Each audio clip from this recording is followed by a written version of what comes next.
All right. No, I think that's about it. That should do it for now. Thanks a lot. We sure will. Bye-bye. Those have got to be the best ribs I've ever had. I told you. Okay, you guys got the weather? Yes. Yeah, it's about 8,000 scattered just to the north of here, and then VFR along the road. All right, sounds good. Just remember, climbing out of here, we need a pretty healthy rate because it's still a little hot outside, got a high density altitude. Yeah, I took that into consideration. I wish it was still light out so we could see the mountains out there. I could take the left seat if you need me to.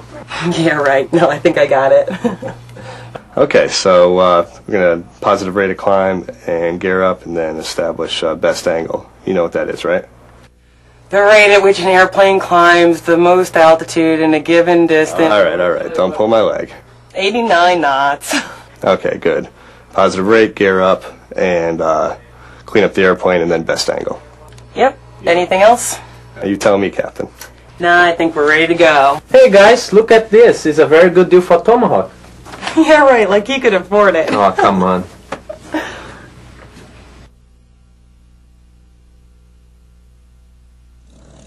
Good. Tray table's in the upright position. Yep. Alright, here we go. Mountain Valley traffic. Arrow 4432 Foxtrot. Taking the active for departure, runway 17, Mountain Valley. Positive rate. Gear up. Okay, best angle. Get the flaps up. Yeah, I know. I just can't see anything out there. Alright, just watch the airspeed and the attitude. Alright. 85 knots. Wings level. Alright, we're looking good. I just wish I could see something out there. Do you remember what the highest elevation is? Let me see.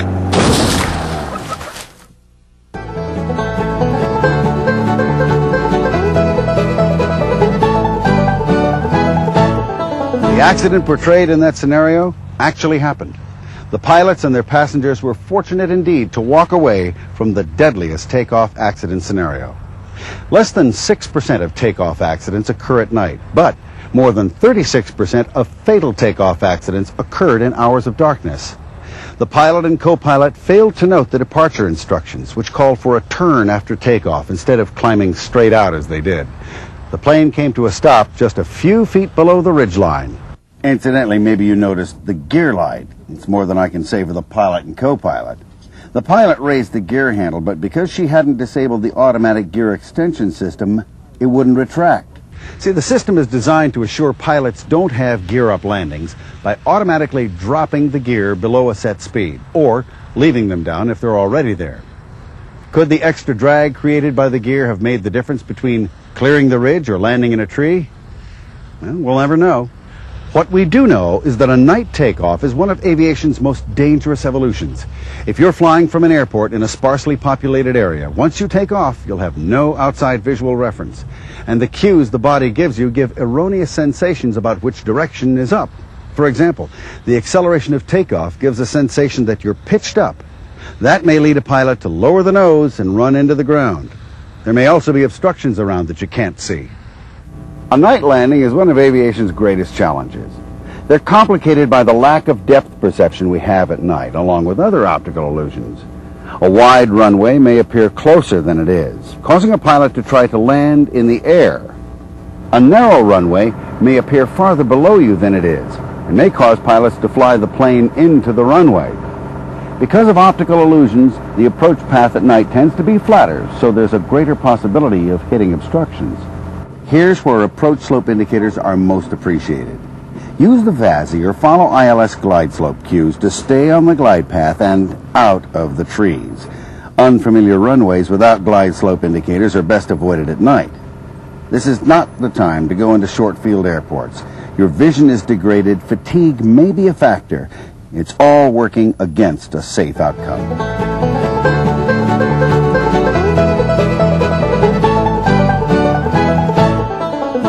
Takeoffs and landings that involve transitions from VFR to IFR and vice versa bear special mention. Here again, focus is usually on the difficulty of landing, but the takeoff is perhaps more of a challenge. With a low ceiling, you could be in the soup in a matter of seconds, getting on the gauges without any warm-up. Conversely, when landing, you transition from flying blind to having your eyesight restored. We don't want to minimize the attention it requires.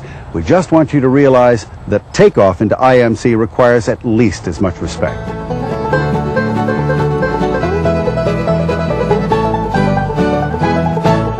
Many of us operate multi-engine aircraft, and these require special attention during takeoff. Theoretically, a twin is safer because of the redundancy of the power plants, but that doesn't apply if one of the engines goes while they're developing full power and flying slowly, as they would at takeoff. It's often been said that if you lose one engine in a twin, the other will take you to the accident site. Unless the pilot immediately recognizes the situation, determines which engine is dead and feathers it, the engine failure is likely to result in a fatal accident.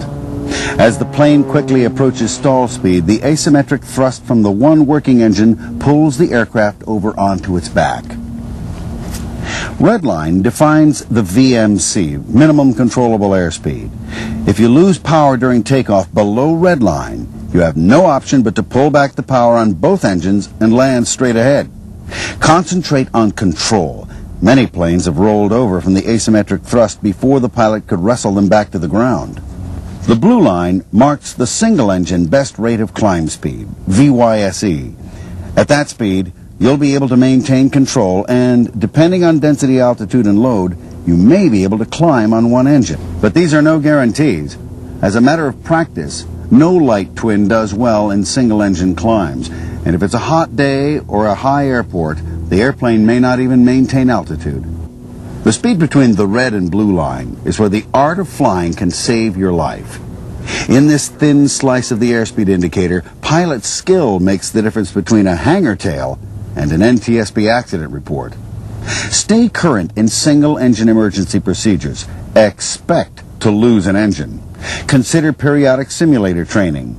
Recognize the situation and take immediate corrective action. That's how to make sure two engines double your safety instead of jeopardizing it. The old saying that a good landing is one you can walk away from isn't quite true. At ASF, we prefer to say a good landing is one where you can use the aircraft again. Pilots who understand the art and the science of these phases of flight have a much easier time handling the ups and downs that go along with them. We hope that this presentation has brought you closer to being a part of this group. From all of us at AOPA's Air Safety Foundation, happy takeoffs and landings.